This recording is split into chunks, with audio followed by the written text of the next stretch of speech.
নরসিংদীতে আলোকবালী ইউনিয়নে ভয়াবহ সংঘর্ষে নিহত হয়েছেন এক বিএনপি কর্মী।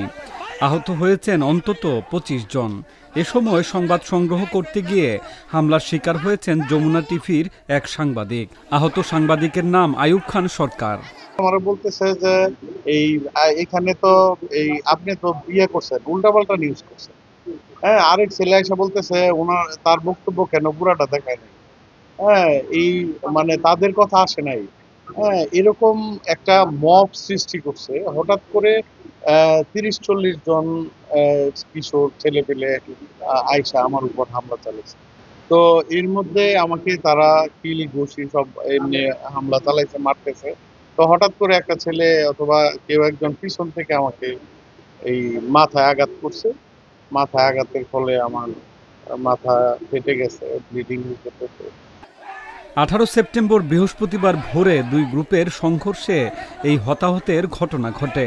এ সময় গুলিবিদ্ধ হয়ে নিহত হন ৬২ বছর বয়সী ইদন মিয়া। পরে বেলা ১১টায় নরসিংদী সদর হাসপাতালে তথ্য সংগ্রহের সময় নিহতের স্বজনেরা যমুনা টিভির এক সাংবাদিকের ওপর হামলা চালান। পরে স্থানীয়রা তাকে উদ্ধার করে হাসপাতালে ভর্তি করেন।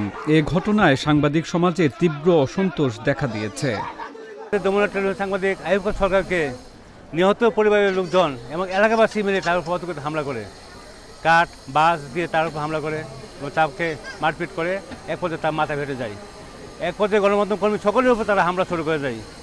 এক পর্যায়ে আমরা নিরুপায় হয়ে সদর হাসপাতালের ভিতরে আমরা ঢুকে যাই। সারা দেশে আমরা প্রতিদিন দেখছি সাংবাদিকদের উপর হামলা হচ্ছে, সাংবাদিকদের কোনো নিরাপত্তা নাই। নরসিংদী তো একাধিক সময়ে বিভিন্ন গণমাধ্যমের কর্মীদের উপর হামলা হয়েছে। এই একটা সরকারি প্রতিষ্ঠানে, একটা সদর হসপিটালে এই ইমার্জেন্সি বিভাগে যে এই হামলায় করেছে এই দুষ্কৃতিকারীরা, আমরা যাই করেছে আমরা তার দৃষ্টান্তমূলক বিচার চাই।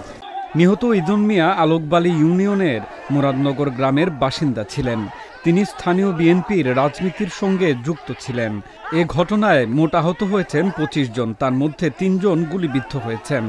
গুরুতর অবস্থায় ২ জনকে ঢাকা মেডিকেল কলেজ হাসপাতালে পাঠানো হয়েছে। আলোকবালী থেকে গানশট ইনজুরি রিলেটেড ঘটনা আসছে হচ্ছে ৪ জনের। এর মাঝখানে একজন হচ্ছেন ইদন মিয়া, আরেকজন হচ্ছে রাকিব। ইদন মিয়া বয়স ৫০ বছর, উনিকে আমরা হচ্ছে ব্রড ডেড হিসেবে পেয়েছি। ওনার হচ্ছে বুকের বাম পাশে হচ্ছে মানে গানশট ইনজুরি হচ্ছে ৩টা পেনিট্রেটিং ইনজুরি আছে, যে আবার তিনটা ইনজুরি যেটা আমার এক পাশ থেকে আরেক পাশ পর্যন্ত চলে গেছে। এই পেশেন্টটাকে আমরা জীবিত পাইনি। আর হচ্ছে রাকিব একজন ছেলে, ৩০ বছর বয়স, সে খুব সম্ভবত ওইখান সময় ভয় পেয়ে পানিতে পড়ে যায়, মানে তাকে হচ্ছে এখানে রাখা আছে। আরেকজন হচ্ছে মুস্তাকিম, ২৬ বছর বয়স, সেও গানশট ইনজুরি, তাকে হচ্ছে ঢাকায় রেফার করা হয়েছে। আরেকজন আবুল হোসেন, ৬২ বছর বয়স, ওনার কানের পাশ দিয়ে একটা হচ্ছে গানশট ইনজুরি হয়েছে, তাকেও হচ্ছে আমরা ঢাকায় রেফার করেছি। মানে ৪ জনের মধ্যে ৩ জনের গানশট ইনজুরি আছে, একজন হচ্ছে ঘটনায় ভয় পেয়ে পানিতে পড়ে গেছে, একজন মৃত। ঘটনার পর থেকে এলাকায় অতিরিক্ত পুলিশ মোতায়েন করা হয়েছে। এখনও সেখানে উত্তেজনা বিরাজ করছে। কারা কারা এই ঘটনার সাথে জড়িত সেটা উদ্ঘাটন করার জন্য অদ্যাবধি তদন্ত চলছে, অব্যাহত আছে। আর এই ঘটনার সাথে যারা যারা জড়িত তাদেরকে আইডেন্টিফাই করে আমরা আইনানুগ ব্যবস্থা নেব। আমরা এখনও কোনো লিখিত অভিযোগ পাইনি। লিখিত অভিযোগ পাইলে আমরা নিয়মিত মামলা রুজু করব।